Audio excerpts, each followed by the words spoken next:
Son las 6 de la mañana y 44 minutos. La desertificación de Estados Unidos a Colombia en materia de lucha antidrogas es un claro mensaje político de desaprobación del gobierno del presidente Donald Trump frente al manejo que le ha dado el presidente Gustavo Petro a la lucha contra el narcotráfico. El presidente Trump culpa a Petro de haber fallado en su intento por buscar negociaciones con grupos narcoterroristas, exacerbando la crisis que ha llevado a que durante el actual gobierno los cultivos de hoja de coca y la producción de cocaína hayan superado récords históricos. Sin duda, también es una muestra de la desconfianza del gobierno de Estados Unidos hacia el presidente Petro, solamente comparable con la que existía en 1997 en pleno proceso 8000, cuando Colombia también fue desertificada tras el escándalo por la entrada de dineros del cartel de Cali a la campaña del entonces presidente Ernesto Samper Pizano. Una prueba más de que la desertificación de Estados Unidos es más contra el presidente Gustavo Petro que contra Colombia son las condiciones que impuso el presidente Trump para reconsiderar la revocatoria de ese estatus, que consisten en asumir acciones más agresivas para erradicar matas de coca y reducir el tráfico y la producción de cocaína, y sobre todo mejorar la cooperación con la justicia estadounidense para llevar a los líderes de las organizaciones criminales colombianas ante la justicia norteamericana. Recordemos que hay una cantidad de extradiciones suspendidas porque en teoría son narcos que están negociando con el gobierno colombiano, haciéndose pasar por integrantes de grupos ilegales. Además, el memorando firmado por el presidente Trump separa la mala gestión del presidente Petro en la lucha antidrogas frente al trabajo de las instituciones de seguridad, léase policía y fuerzas militares, y el de las autoridades locales, incluso en todos los niveles gubernamentales en la lucha contra el terrorismo y los grupos criminales, lo cual coincide con las más recientes visitas a Washington de los alcaldes de Cali y de Medellín y de los comandantes de las fuerzas militares y de policía. Para completar el cuadro, mientras Estados Unidos ratifica en el memorando de anoche que Nicolás Maduro es el capo de uno de los más grandes carteles de la droga del mundo, refiriéndose al cartel de los soles, el presidente Gustavo Petro ha defendido públicamente a Maduro y ha dicho que en su concepto el cartel de los soles no existe. La respuesta preliminar del presidente Petro ha sido anoche radicalizar su discurso, desafiando a Estados Unidos, asegurando que, según él, se acaba la dependencia de las fuerzas militares colombianas de las autoridades norteamericanas, lo cual lleva a una pregunta de fondo y que seguramente va a ser lo más importante luego de esta desertificación. Y lo planteo a manera de pregunta. ¿El gobierno colombiano va a rechazar a partir de ahora más de 450 millones de dólares anuales de fondos estadounidenses para luchar contra el narcotráfico? Paola Ochoa es periodista. Está en Mañanas Blue. 6 de la mañana, 47 minutos. Del ahogado el sombrero y de un vaso a la mitad, mejor verlo medio lleno. Desertificación de los Estados Unidos con waiver, matrícula condicional para Colombia, que nos permite conservar 209 millones de dólares de financiación militar y apoyo en la lucha contra las drogas. Un monto aprobado hace 2 meses por el Comité de Apropiaciones de la Cámara de Representantes de los Estados Unidos para el próximo año fiscal 2026, que arranca el próximo 1 de octubre y se extiende hasta el 30 de septiembre del año entrante. Una plata que de todas maneras ya venía con un recorte del 50% frente a lo aprobado el año pasado por el Congreso estadounidense, con una disminución del 26% en los fondos dirigidos a programas relacionados con seguridad y un recorte del 66% en las operaciones de corte social o económico. Desertificación con waiver que nos deja puntualmente con 103 millones de dólares de lucha contra el narcotráfico, 38 millones de dólares para las Fuerzas Armadas y 67 millones de dólares para programas de desarrollo, pero waiver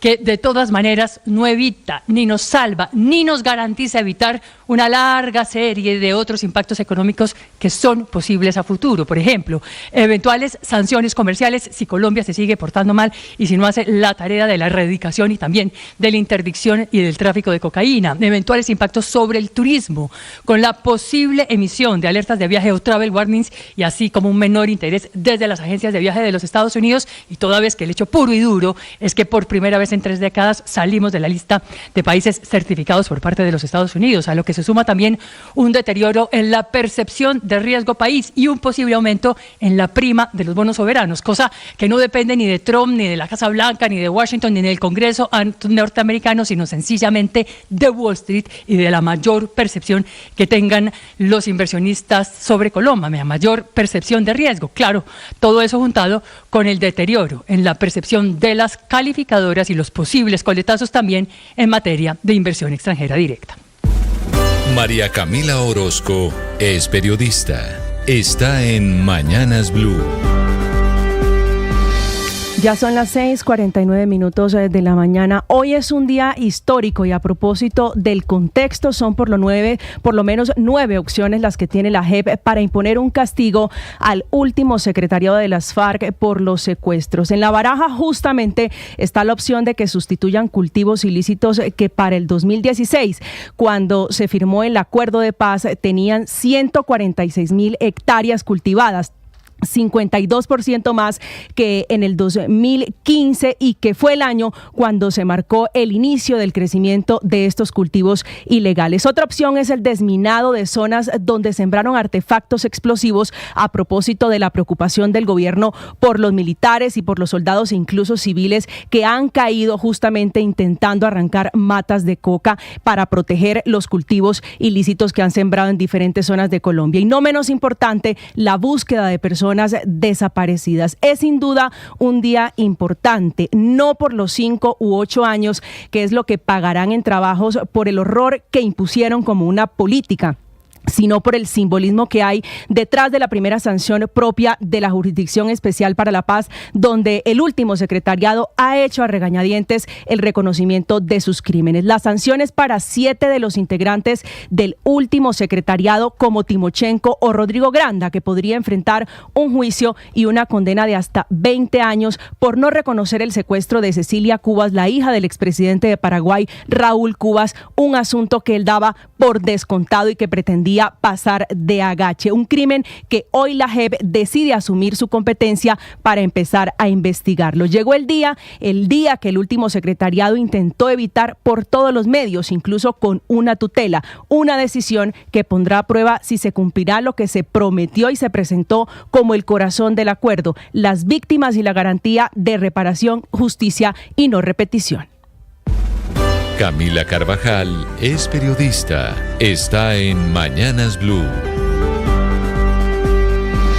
6 de la mañana, 51 minutos. Anoche ya no estuvo en el Consejo de Ministros Juan Carlos Florián, quien amanece suspendido del Ministerio de la Igualdad por la demanda de Juan Manuel López contra el decreto 0892 del 11 de agosto de 2025. Ojo con la fecha. Ese es el día en el que se firmó el decreto con el que Florián fue nombrado ministro. El Tribunal Administrativo de Cundinamarca ordenó la suspensión provisional de Florián como ministro mientras estudia la demanda con la que se alega que el gobierno incumplió la ley de paridad de género, la antigua ley de cuotas. Esa ley dice que mínimo el 50% de los cargos de niveles decisorios tienen que ser ocupados por mujeres, lo que significa que en el gabinete deben estar 10 mujeres como mínimo de los 19 ministros. Y ese es el problema. Para ese 11 de agosto de 2025, cuando nombraron a Florián, esa cifra se incumplía. Y es cierto, ya hoy hay una mujer más en el gabinete.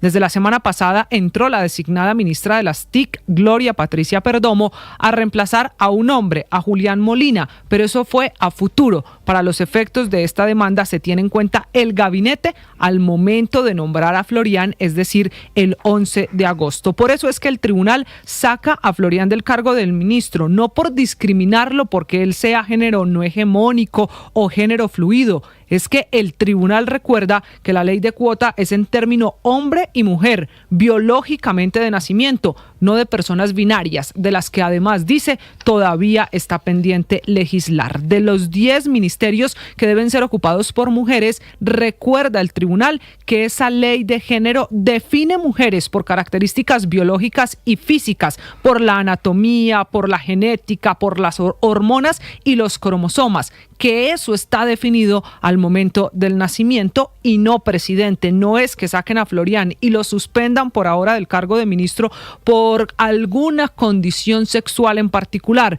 Es porque se incumplió la ley de cuota. Finalmente, el tribunal insiste en que esto es de nacimiento, una discusión de hombre y de mujer, porque para el género fluido no se ha legislado. Estás escuchando Blue Radio.